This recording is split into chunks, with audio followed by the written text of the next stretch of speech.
Policy बाजार पर 1 करोड़ रुपए का टर्म लाइफ इंश्योरेंस केवल 450 रुपए महीने से शुरू। वाह! सपा अध्यक्ष अखिलेश यादव ने भारत जोड़ो यात्रा में शामिल नहीं होंगे, ये तो हमें पता ही था, पर उन्होंने इस बारे में एक सवाल जब पूछा गया तो उन्होंने कहा कि ना तो मुझे कोई निमंत्रण मिला है और यह भी कहा कि कांग्रेस और बीजेपी एक जैसे हैं। क्यों उन्होंने यह बात कही, पहले आपको अखिलेश यादव का बयान सुनवा देते हैं, फिर समझने की कोशिश करेंगे ऐसी बात क्यों कही गई। हो तो मुझे अभी तुरंत ही जाए। भावना से, हमारी भावना उनके यात्रा से है। हमें कोई इनविटेशन नहीं मिला। हमारी पार्टी का सिद्धांत अलग है। भारतीय जनता पार्टी और कांग्रेस दोनों एक हैं। भारतीय जनता पार्टी और कांग्रेस दोनों एक हैं, बड़े मायने लगाए जा रहे हैं इस बयान के। बार बार यह बात उठ रही है कि क्यों कह गए अखिलेश बाबू ऐसी बात, और यही बात इसलिए उठ रही है कि आखिर अखिलेश यादव राजनीति में चाहते क्या हैं। 2020 की हार के बाद उनकी मंशा, 2022 की हार के बाद उनकी मंशा क्या है। क्योंकि आप, अगर मैं थोड़े आंकड़े आपको बताऊं, 2017 का चुनाव अखिलेश यादव ने कांग्रेस का गठबंधन में लड़ा। यूपी के 2 लड़कों की दाल नहीं गल पाई, बुरी तरह से चुनाव हारे। 17 में विधानसभा चुनाव ये लोग बुरी तरह से हार गए थे। 19 का लोकसभा चुनाव फिर बसपा के साथ लड़ा, कांग्रेस को धक्का देकर बाहर निकाल दिया उस गठबंधन से। 2019 में भी गठबंधन नाकाम रहा। 2022 में आरजेडी के साथ गठबंधन में चुनाव लड़ा, बीजेपी को रोकने में नाकाम रहे। चाचा शिवपाल सिंह यादव से दूरी बना ली। शिवपाल सिंह यादव फिलहाल वापस आ गए हैं। वहीं पुराने दिग्गज नेताजी के टाइम के नेता आजम खान से राजनीतिक दूरियां उन्होंने बना ली हैं। रामपुर में उपचुनाव समाजवादी पार्टी हार गई। और बीजेपी और कांग्रेस अखिलेश को क्यों एक जैसी लग रही हैं, ये बड़ा अहम बात है। और क्या अपना राजनीतिक सफर वो देख रहे हैं, इसी पर चर्चा करने के लिए मेरे साथ इस वक्त वरिष्ठ पत्रकार शरद प्रधान साहब इस वक्त जुड़ रहे हैं। उनके पास सीधे चलते हैं और उनसे समझने की कोशिश करते हैं कि अखिलेश यादव के इस बयान का मतलब क्या है। शरद जी, अखिलेश जी को कांग्रेस और बीजेपी में समानता नजर आ रही है? नहीं, ये बहुत ही अजीब बात है, क्योंकि अखिलेश यादव को मुझे लगता है ये बयान जिनका आया है बड़ा सरप्राइजिंग है। और लगता ये है कि कहीं ना कहीं अखिलेश यादव को एक शंका पैदा हो गई है कि अगर कांग्रेस की भारत जोड़ो यात्रा के बाद अगर कांग्रेस का किसी तरह रिवाइवल हो गया, जो कि यूपी में नहीं दिखता है एक्चुअली, तो प्रॉब्लम हो सकती है अखिलेश को मुस्लिम वोट से। मुस्लिम वोट ड्रिफ्ट कर सकता है कांग्रेस में, इसीलिए, क्योंकि इस स्टेटमेंट का और कोई माने नहीं दिखता है।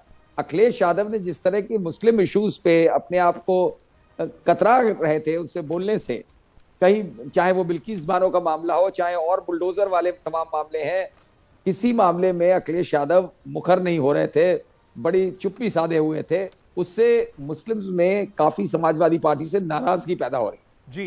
कई इंस्टेंसेस इस तरीके के आए और लोगों ने बड़े खुल करके लोग बोलने लगे कि साहब अगर यही अखिलेश यादव का रुख रहेगा तो हम कहीं और जाएंगे।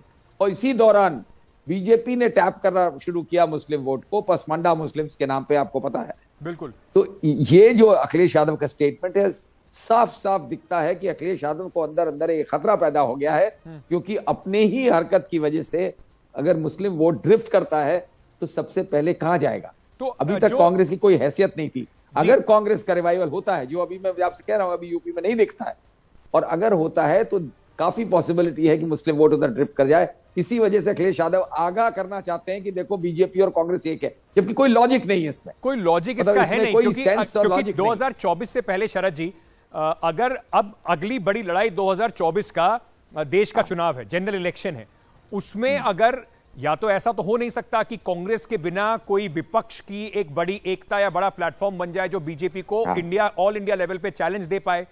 तो क्या सबसे बड़ा डर इस बात का है कि राहुल गांधी का नेतृत्व अगर अखिलेश यादव मान लेते हैं तो उत्तर प्रदेश में कांग्रेस को दोबारा से जगह मिल जाएगी अपना पैर रखने की?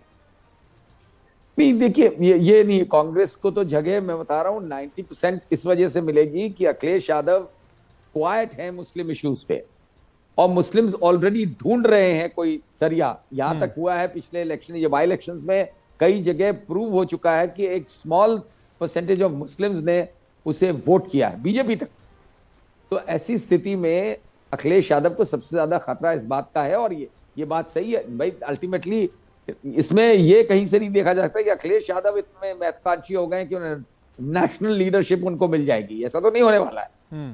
तो अभी, और ये मैं मानता हूं कि देखिए जो आपने गिनवाया है, जो गठबंधन करे उसमें फेल रहे, ये जो गठबंधन थे मायावती वाला, तो उसमें ये बेवकूफ बनाए गए थे। मायावती का कोई इंटेंशन ही नहीं था गठबंधन करने का, उनका मकसद था इनके पिताजी का जो बदला लेना था वो लिया था। जब कांग्रेस के साथ किया था वो फेलियर था जी। लेकिन इस बार जो गठबंधन हुआ इसको मैं फेलियर नहीं मानता, क्योंकि अखिलेश यादव 40 सीट से 111 सीट पे पहुंच गए और गठबंधन के साथ 125 सीट पे पहुंच गए।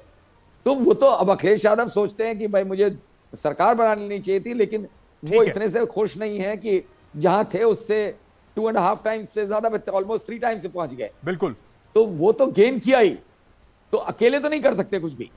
अकेले उत्तर प्रदेश में अब मजबूरी शायद होगी। भारतीय जनता पार्टी की ताकत से लड़ना मुश्किल होगा, लेकिन उस गठबंधन में या उस समीकरण में, अखिलेश यादव के एक समीकरण में शायद उनकी राजनीति में कांग्रेस के लिए अभी कोई जगह है नहीं।